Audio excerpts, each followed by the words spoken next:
Okay, I want to welcome David Morgan of the Morgan Report back to the show. Welcome, David. Hey, thanks for having me back. Absolutely. I'm just so happy to have an expert on to tell us what the heck is going on with the silver market, right? There's so many questions, so many narratives, and it seems like the sentiment can't get any worse. But you've been a part of this market for years. How does today's sentiment compare with prior periods? Well, it's subjective, of course. I can't really be objective about it, but sentiment, of course, is very low. I have one of my long-term members send me an email within the last week, and he said, "Silver, the investment from hell." And he went on. He said, "I'm frustrated. I know you're frustrated." And he elaborated and said, I'd been in, the stock market or these, alt currencies or whatever, I'd be doing much better. And I didn't argue. I do have a little bit of a defense about that. And, to sound maybe somewhat defensive. I mean, I've never gotten on top of the soapbox and said, everyone drop everything that you own, put it all into silver. Now, there's some people that have done that. I'm not one of them. I've always stated somewhere around the 10 to 20% level. So that would give you 80% to put in the stocks or real estate or what have you. So it's part of balancing your portfolio. It's wealth preservation. It's the money of last resort. It's all things I advocate. And I think everyone should have some. And if everyone did have some, the price would be far higher than it is right now. Coming back to the sentiment question, I think that we've been here before. And many times in silver, I coined the phrase, silver will scare you out or wear you out. We're kind of in that wear you out phase right now. Right. But I remember vaguely, I was quite younger, when gold was set free and Americans could buy it again. And gold went from the pegged price all the way up to $200 an ounce. And then it dropped down all the way to $100 an ounce. And the sentiment was horrible. It was like, oh, I should have heard the word gold. I bought it really at 100, and now it's back to 100. Got in, at the right time, and I just watched this thing double, and it's down. And I mean, just all kinds of negative sentiment.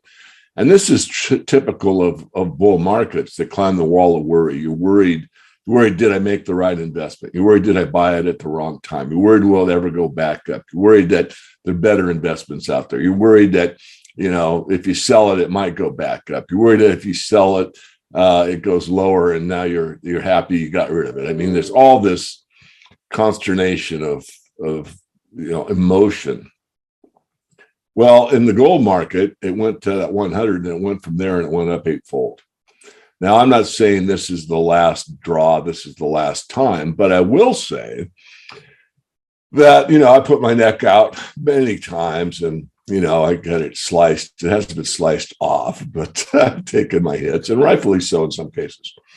But what I've talked about, 90% of the move in the last 10% of the time.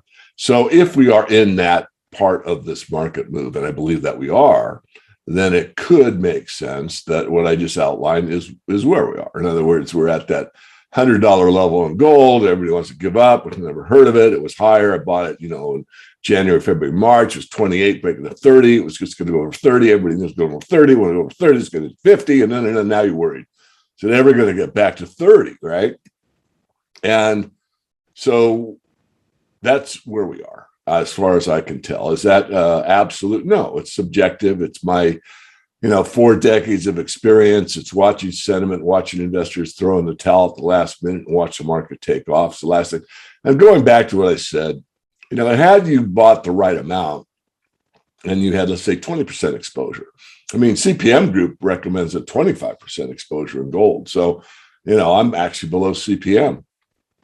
If you had that amount, you might be upset. You might be, having the thoughts I just outlined, but it wouldn't be, it would be within the context of, the S&P is still higher and, I've got this real estate that's still kicking off cash flow and all this other stuff. So again, it's a balanced portfolio. I'm overweighted in the metals. It's what I love. It's what I know.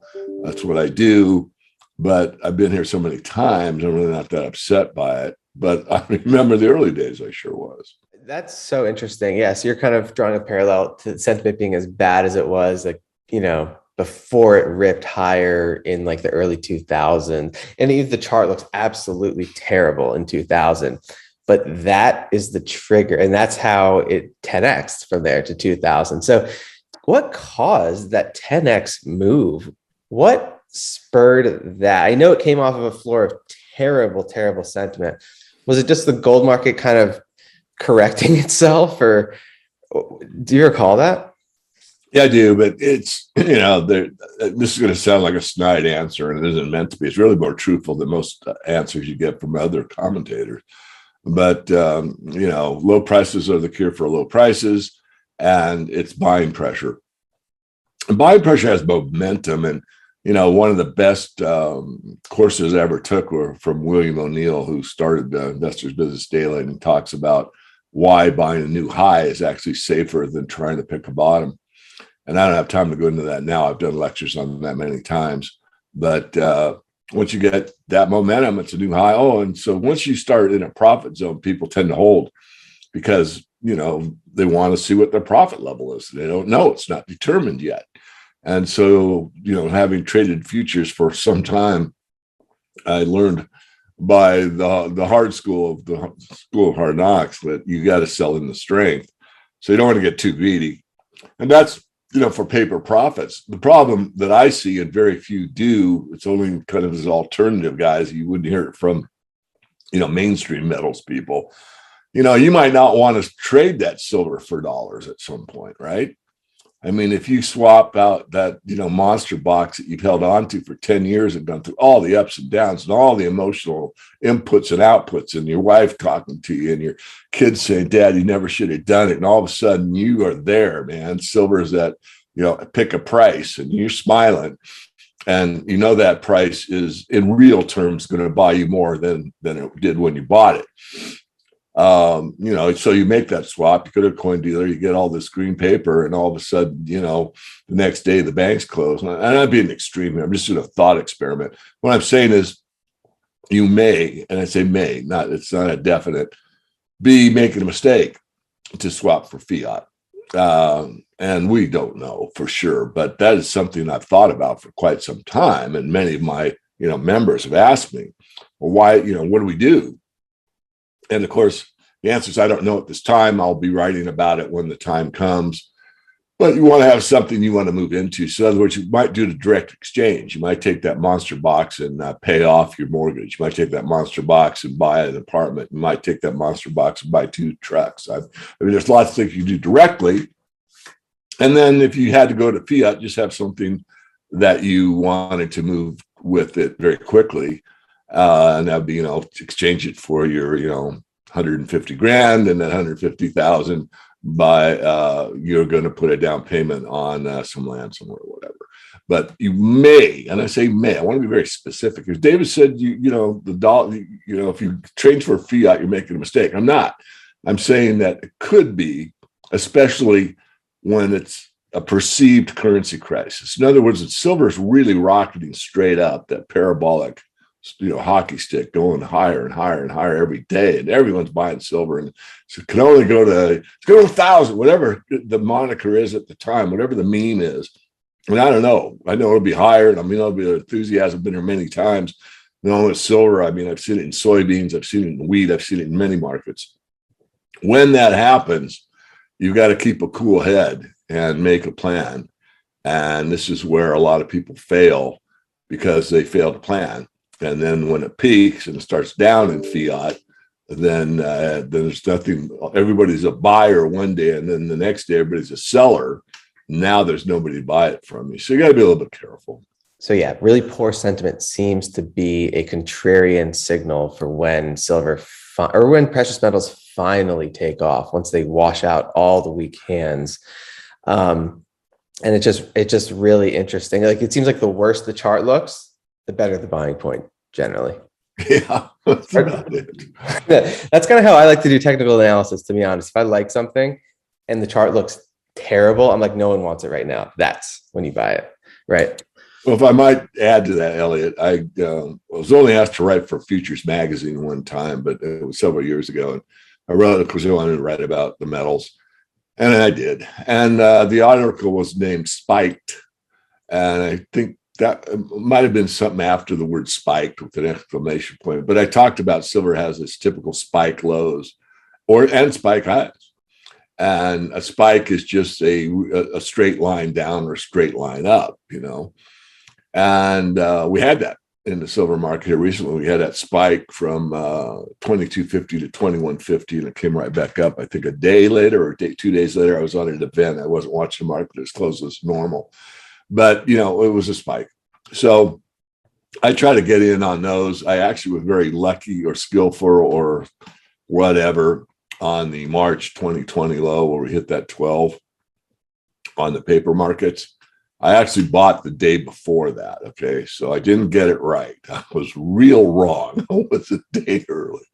But when I made a rather massive purchase of physical on that day, it dropped, I think, $2 the next day. I think it was like at 14, and then it spiked one more time down. And I called my dealer and asked him what would be the price now that the paper market was $2 lower. And the price to me would have been about 50 cents lower. So in other words, I would have done a little bit, it would have done better, but not $2 better.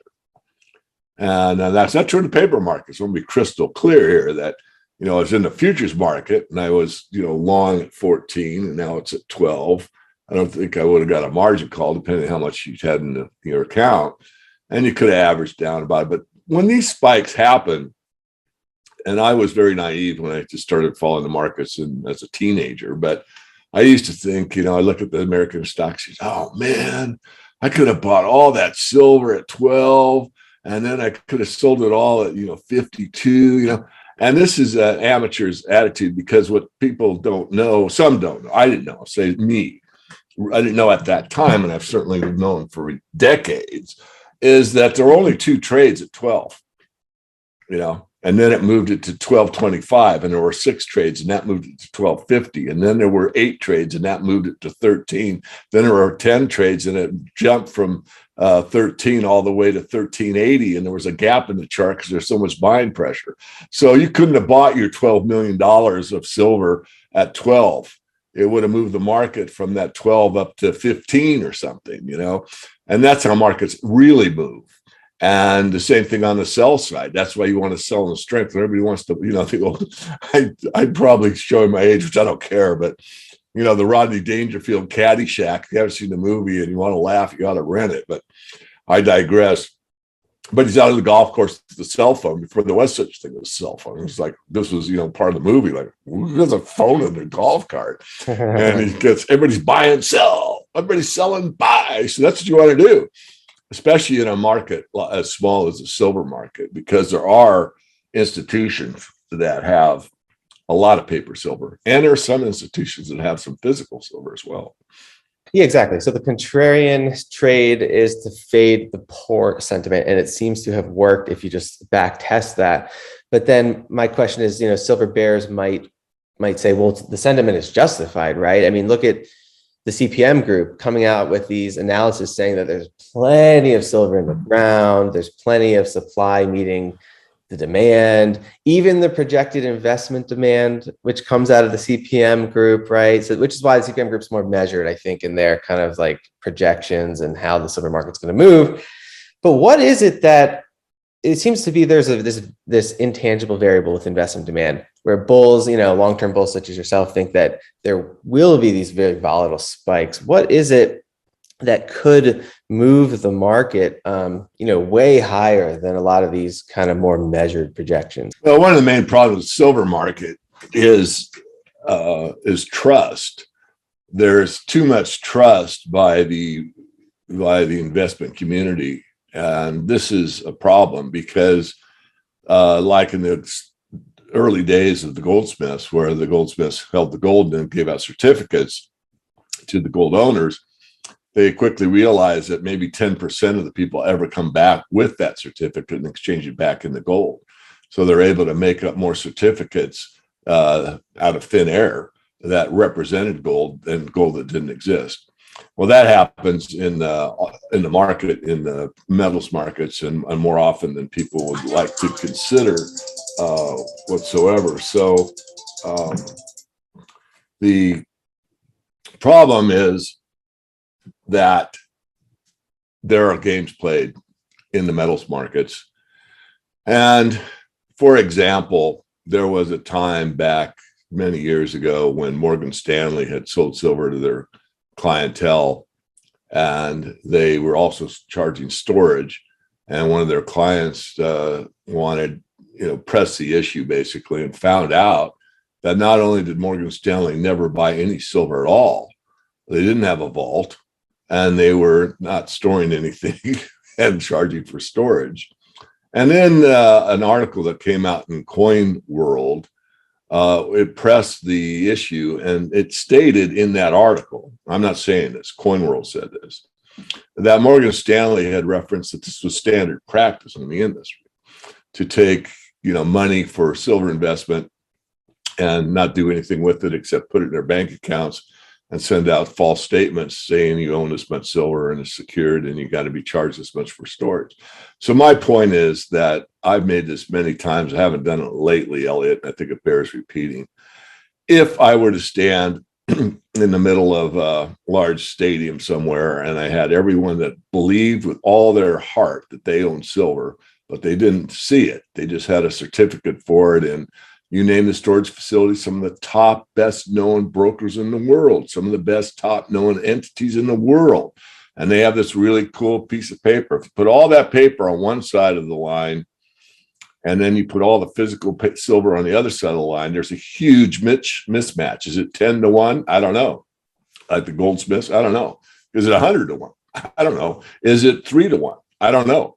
What I do know is there's a huge mismatch. So there's a problem with trust. I mean, the reason most people buy silver is they don't trust the governmental banking system at large, and they want to have a hedge position that if things fail, that they've got a money that's been trusted for thousands of years, and it's in such a small denomination as far as value compared to gold that you could actually barter with it if you got it. And of course, it was money for thousands of years, so it was the real money. So it'd go back to being money, I guess you could say in quotation marks, maybe not government money or official money, but it would certainly be barterable. Look at Venezuela, look at Argentina, look at Turkey, look at some of these places that, the street, on the streets, it's a viable commodity to be used for transactions. So what we would really need is for people to check those statements and either move it to a storage facility that they know will vet their metal, or take possession of it. And that is an issue. I believe right now we could, see the silver market dynamics change, overnight, if overnight everybody that had a cert for silver stood for delivery. If everyone that had a cert stood for delivery, and I'm not talking about a warehouse receipt from the COMEX, so that would play into it. That'd be a part of it. But I'm talking about like the Morgan Stanley example, where you've got it with XYZ money. Now, I'm going to get some of my friends that are storing silver for people very, I don't want to get them upset. This isn't, it isn't everyone out there. Certainly most of the people in the industry can be trusted, but going back when you get into the, the JP Morgans and the Morgan Stanleys, and these are big names and they're frauding people, you've got to be careful. Now, most people are independent. I won't name names. I'll just leave it at that. That just people that follow the silver market are well aware of most of the names in the industry that deal in large quantities of retail. You're probably pretty safe. Some that you would consider to be stalwarts with huge names that you may be a little more leery of. So there's that. No one really talks about that very much. The other part, of course, is supply and demand. But is there a vast amount of silver that's unmined? Yeah, I am not in the peak silver camp. I think peak gold is true. Peak silver, I don't think we've hit it yet, even though mining supply has been deteriorating in the last 5 years. It's been rather, it's been 2%. It's not been huge. But it takes a long time to get a silver mine into production. But I know, since I do a lot in the equity side or the resource side with, companies, that there are some pretty big deposits out there that are just beginning to be mined and are, will be mined, at least unless the economy completely collapses, which I doubt. So there's that part of it. The other part is, if the silver market isn't in a tight supply, why do you have so much of a premium on retail product? And the answer is because there's not enough of it. So you could say that there is a shortage if you add the word retail product after the shortage. So there's a shortage in retail product. Now, I've thought about this recently. I don't know why I didn't think about it. I've thought about it, but not deeply. Let's, for example, Elliot, do another thought experiment and say that the unit of account for the COMEX was kilobars, not 1,000-ounce bars. We'd have a different silver market, I believe. Why? Because a kilo bar is affordable by the retail investor. And so you would see a lot more silver coming off of the COMEX for retail purchases that you don't have now. For retail purchases, what you need to see is that 1,000-ounce bars come off and they get shipped to the Sunshine Mint, and then they get melted down, and then they get, poured and extruded, and then they get, stamped, and all that. So it's a process to turn a 1,000-ounce bar to a retail product, turn a 1,000 bar to a 100-ounce bar. But if the COMEX was, 100-ounce bars or kilo bars, that's a direct investment for retail. So you wouldn't have that weight of, I'm waiting for my silver eagles. Well, they can only produce so many silver eagles. The demand is 3 times as much as they're able to produce in any given month. So you got to pay this high premium or get line and wait. So that I think is common sense, showing you a shortage there. Now, does that mean a silver shortage? And the answer is no, because so far there's enough 1,000-ounce bars to cover that demand without anything more than a huge premium and a long time delay. So in other words, let's say the capacity of the mint was 4 times what it is right now. Let's say every mint in the world had a capacity that's quadruple what it is right now.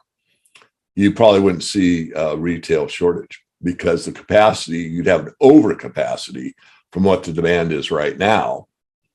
And that, that's a guess on my part. I'm pretty sure I'm right, but you get the idea. The idea is, if they could pump out 4 times the quantity that we're doing right now, then the market would probably be satisfied on retail, at least for the time being. And then you would have lower premiums, and there would be, a lot more of the 1,000-ounce bars moving into retail products, because they'd have the ability to change these commercial bars into retail products. So that's part of it as well. So I'm not trying to give a shifty answer. I'm as straight up as I can. There is a shortage in retail, really, but is it a shortage? I mean, in a court of law, could I say shortage? I don't know how I'd answer it. I'd answer what I just said. On the commercial side, it's interesting that the COMEX is being drained slightly. I mean, I don't know exactly what Jeff said. I won't put words in his mouth, because he knows the numbers probably better than almost anyone. But there's been a pretty large offtake of commercial bars off of the COMEX since the Wall Street silver crowd came in. I mean, these silverbacks are serious. And there's even a couple outfits that are taking 1,000-ounce bars and chopping them with, I don't know what they're using, some type of metal cutter, weighing them out. It's not my recommended purchase of silver. I think you're better off paying a higher premium and getting something that's universally recognized, like a coin or a bar. But regardless, that shows you there's demand. I mean, you don't get someone pulling a COMEX bar and cutting it with some kind of metal cutter and tagging it and maybe stamping it. I'm not sure exactly. I've seen a few on the internet, of course, but that shows you demand. So there has been a shift. Now, in fairness, I'm not sure. I haven't looked for a while, so I'm just going to use numbers, and you can, turn off the trolls. But I remember it being like 150 million ounces on the registered side. Now it's down around 100, I believe. I haven't looked for a while. And I've seen it as low as 35 million ounces of registered stocks. And that's, man, we just need a little more buying, and these guys are in trouble. And I've seen that a couple times. And both times the silver price really shot up pretty significantly. But that's from a lot lower place where we are now. But you can't get too fixated on the numbers alone. I mean, you got to think about how much silver's been bought and is stored right now. And if all that silver was actually owned and pedigreed, I'll call it, I'll make up that word. I mean, it's a word, but meaning that it's not being held somewhere that you trust and it really isn't there. So we really had a one-to-one correspondence of silver. I think, again, the market would be far higher. So long-winded, I want people to know that silver is a tighter supply than maybe some indicate. You could see it from the off drain of the physical commercial bars on the COMEX. COMEX is the last place you get refined bars. It's just a show place. It's like a car dealer showing your 5 models in the display. They have to go to the factory to get the silver or to get the car to deliver to you. Oh, I want that car. Yeah, okay. What do you want? Well, I want it red, and I want a black interior, and I want a sunroof. Okay, fine. So the display model's there. You don't touch the display model. That just tells you that's the one you want. Then the factory builds it to you. That's like the refining industry in the COMEX. So you want silver, you get it from the refiner, the smelter. That's what you do. If you're XYZ jeweler or whatever, I'm not saying that there hasn't ever been a COMEX bar that goes to a jewelry facility. Of course there has. But for the most part, no. It just sits in the COMEX and collects dust. And there's this paper game that goes on every month, and especially on the delivery months, with the tag that says JPM on this big set of pallets gets changed to HSBC, and then the next delivery month it goes from HSBC to Scotia or something. So not again. So that's the metal of last resort is the COMEX. So when it starts coming off the COMEX, that is and has been always an indicator that the market is tightening up. Does that mean that we're going to $100 silver next month? No, it doesn't. But it does indicate that they have to pull it off the COMEX.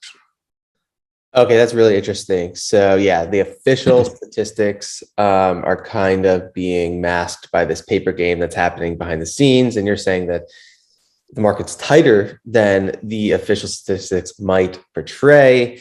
And this investment demand, which will come from, like you're saying, the reason people invest in silver is because it's kind of a bet on the collapse of the system. That is what will ultimately send this market a lot higher. And so then my question is, the collapse of the system. So if you study empires, right, they always go bankrupt, right? They spend more than they can afford to pay. They dilute their currency. And I know that's what a lot of silver bulls are looking at with kind of the United States. But what is your perception of this? If that is the big catalyst, kind of like a bankrupt nation, everyone knows that society is in a weird place right now. There's high inflation, very dystopic. What is your take on kind of that macro driver for silver, which is like kind of pretty much developed countries being broke? Yeah, it's all psychological, really. I mean, it is a monetary event, or it manifests as a monetary event. But what it is, it's a breakdown of trust of another 0.5% of the people. I mean, the amount of silver investors that are, what I consider serious investors, and we have to put a mark in the sand somewhere to say, well, this is an investor and this is someone that got 2 coins for Christmas, right? So I would say anyone that's 100 ounces or more is probably a silver investor. So what happens is the trust breaks down and people go to what's trusted most, and that is physical dollars. When they get fearful and they're afraid that the banks are going to close, or that their retirement isn't going to be there, or Social Security check stopped, or they just want all the cash out of the bank for whatever reasons. And of course, I did a couple of interviews on that topic, one with Daniela Cambone for Stansberry and one with Greg Hunter for USA Watchdog. That's where they're going to go. They're going to go to what they know, what they trust, and what they've been schooled to believe, that that physical piece of paper is worth something. And it has been worth something So once that happens and that starts, the trust in that breaks down. Where, Starbucks was $5 and I hate paying that, but I'm so addicted to that certain, cappuccino, macchiato, I don't know all the stuff, and now it's 10. I'm going to buy it, but I can only get one a week. I'm only doing it on Saturday. I'm just making this up. I'm being a very, very serious point. And that is, once the trust in the dollar breaks down, that's not going to buy you that Starbucks that you crave so badly. Then you start to think. And once you start to think, that's very, very dangerous for the elite. For the money powers, it's extremely dangerous if the masses, the slave class, the debtors, if the people they control through the monetary power start to think. And if they think that this thing's just a piece of paper, and I know it's just a piece of paper because my Starbucks doubled over the last month, then what's it going to be worth another month from now? I am going to do something that's going to do something. And that stupid Uncle Joe of mine that bought silver 10 years ago and has gone through all these emotional roller coasters, I'm going to ask him, how the hell do I buy silver? Because I don't know. Of course, buying precious metals is the easiest investment you ever make. But most people have never been taught that, because you never hear it from Wall Street. You never hear about buying gold or silver from Wall Street. All you hear about is the stock market and how high it is. So, you can go to a local dealer, you can go to eBay, which is my highest recommendation, but it's there. If you know what you're doing, you'll be okay. And you can buy it off the internet. I mean, there's all kinds of places on the internet. And just go to my 10 rules of silver investing. I mean, if you're going to put your life savings of 150,000 in silver, I say put in 10 or 20%, maybe 25%. That's what, CPM recommends. But do a test case, do a test driver, maybe pick 3 dealers and you're going to put in 10,000, buy 500 from 3 dealers and see how fast you get it, see how it's packaged, see how secure it is, see if they insure it on the way out or whatever, which they all do.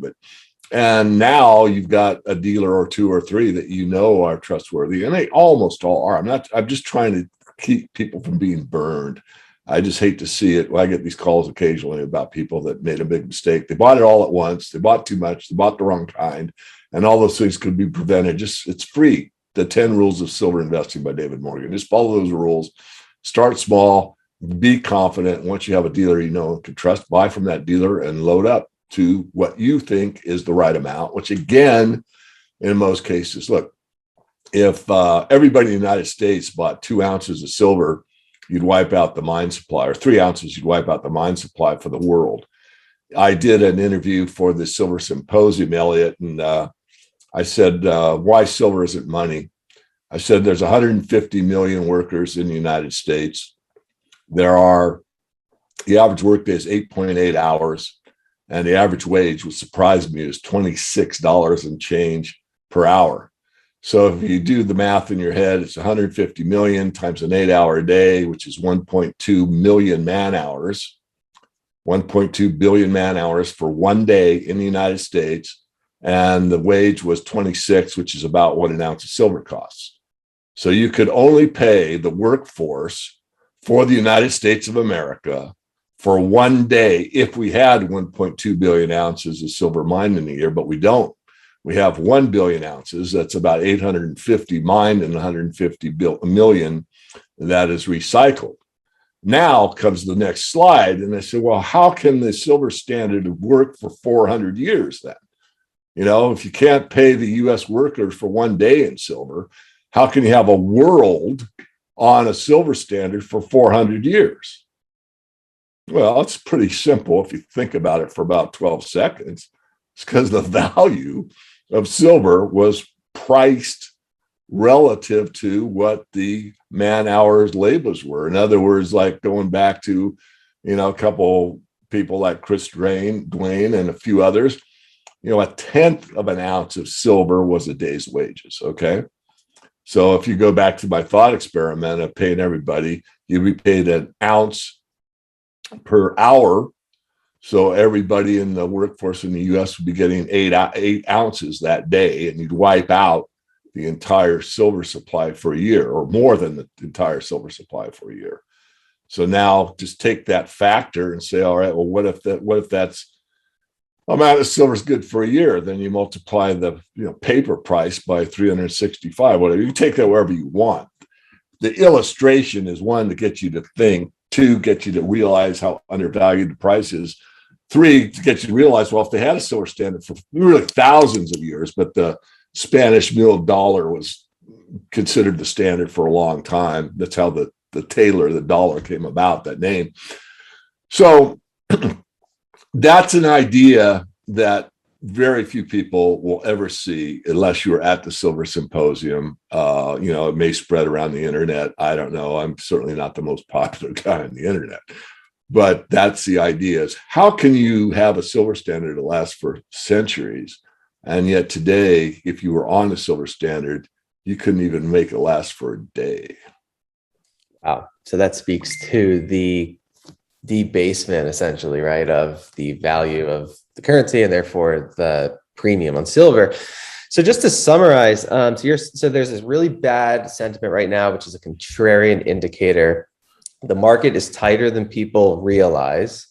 And you're saying that this kind of inflation that we're seeing, like you mentioned coffee, I think was up 5% in like a week, like serious. And you're saying that there will be the psychological trigger that causes people to run towards real stores of value, once maybe this tech bubble corrects, which is, nothing goes up forever. So there has to be a straight line.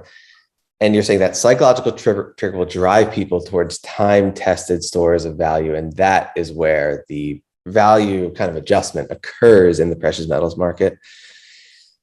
Is that kind of... Yeah, no, well summarized. That's right. And of course, now there are many ways to go. In other words, there's cryptocurrencies that are gold and silver backed. Some you want to be a little careful of, but I am associated with one. I won't even name it to try to keep it neutral here. But there are some. You got to be a little careful. You got to read the contract. Read the contract. And then, as I said, there's so many on the internet, and there are different means. I mean, there's a lot of coin dealers that will accept all, major cryptos for product.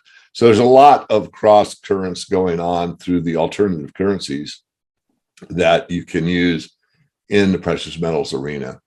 And my main takeaway for you and the viewers would be, have some at home. If you're a big player, you may not want a lot at home because of, you're in an apartment and you're not there all the time, or, the neighborhood you're in, or who knows, or you're moving. However, have some that you can put your hands on.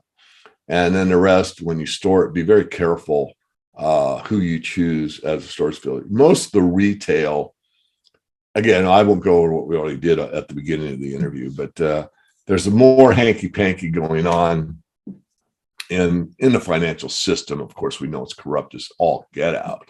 But even the precious metals, which should be the most trusted arena, even in that arena, there are problems at times. We just issued a report yesterday. It was kind of a tough month at Silver Symposium, and then I had a trip I had to make, and anyway, I put it all together. It's out on the web. We didn't miss the deadline. It was due today. Today is the publishing date. It's the first Monday of every month.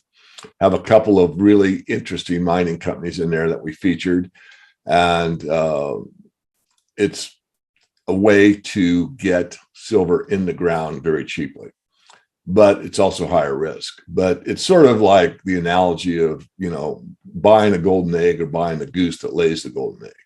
If you buy the right mining company, you could be extremely happy. I'll give you a quick example. I followed First Majestic basically from the inception, and I had that on the list at $4 at the beginning. And it was under that price for quite some time, but I knew the fundamentals, and I stuck with it because I'm not a buy and hold, although part of what I have, I've held some of the stuff for years. But regardless, on that one, it finally went, and I forget where it went. I have to look at a chart. I don't have it in front of me, but it took off, went up to, 24 or something. And then we sold some. And anyway, later on in 2016, it got back down. I think it got under 4, but I took a trading position. So I held my core position, and we made, I think, 6-fold on our money on that one stock, which is really one of the few trades I did that year. but silver like doubled. I forget, you have to look, but go down to 2016. It was a really good year for the metals. In fact, I made an error, made another mistake, folks. In 2016, at the end of it, I said, it's going to fall off. It's gotten ahead of itself. We need to consolidate, but we're on our way. And I was wrong. Even though it did what I said right after it needed to consolidate, it came down in 2017, went about the way I expected it to. And then it kept going down and down and down. I'm not happy to say that because when I'm wrong, I admit it. But people don't hear that because, I will eventually, but, if you get my private work, then you'll get it early. It's like, okay, I'm wrong. Here's the deal. Let's just build cash and wait and see what the market does. But if you hear an interview, it's like, well, I heard Elliot ask him and he said, da-da-da-da. That's true. I can't take it back. But in my private work, I do videos intermittently between the written report. So if something changes drastically, I'll put out a video like I did on that smash down to $12. In fact, I did something I've never done before. I wouldn't do it publicly, but I got a picture of the silver I had bought on that smash, and I put it for my private members only and showed them a picture of all the silver I had bought at that low price. Because there it is. That's great. I love that you brought up the deep value that's happening in miners, where you can actually, you can get access to silver at $5 an ounce or less. Yeah, right? Yeah. I'm sorry, I forgot the main point of all that. The main point was the editorial is all about how undervalued the miners are. Yeah. I mean, the whole thing is about, you want to buy low, we prove to you how low it is right now. Thank you. I mean, that's the thing. It seems like when things are low, people get upset at you, and silver people in general, they get upset and they don't want to buy low, but then they miss the move almost every time, right? It seems like it's really hard to actually buy low, right? Yeah, it is for some people, and I've certainly bought higher price silver, especially in my youth. And, I haven't got it perfect. I never claimed to, I just want to make a reasonable amount, and silver's performed reasonably well, believe it or not, for the last 20 years. It's compounded at 9% annually. Wow. But most people buy it at 28, and then they're sitting here and it's at 22 and they're upset, and I don't blame them. But, if you've got another 20 years, where do you think it's going to be by that 28? I don't know. I have maybe a slightly different viewpoint than the establishment that never really talk about silver. I mean, and Jeff and I did a conversation at the silver symposium side by side. Economic Ninja was kind of the moderator, took some questions from the audience. And basically, I think, and Jeff, isn't here to counter what I'm about to say, but I think we started off. He asked us, what's the main difference between you two? And I said, it's our worldviews. My worldview is that all currencies, collapse or end, and he had a different, perspective on it, and he articulated that quite well. Jeff's, pretty bright guy, and certainly he has a personality that's different than mine, and it's irritating to some people, but my personality is irritating to some people as well. So there you go. Not to most people. But, not to most. Right. Great. So that was so helpful. Thank you so much for clarifying kind of what's going on with the market, answering some questions. Where can people go to learn more from you on this? Yeah, if you just go to themorganreport.com, it's themorganreport.com, get on the landing page, give me a first name and an email, you get on our free list.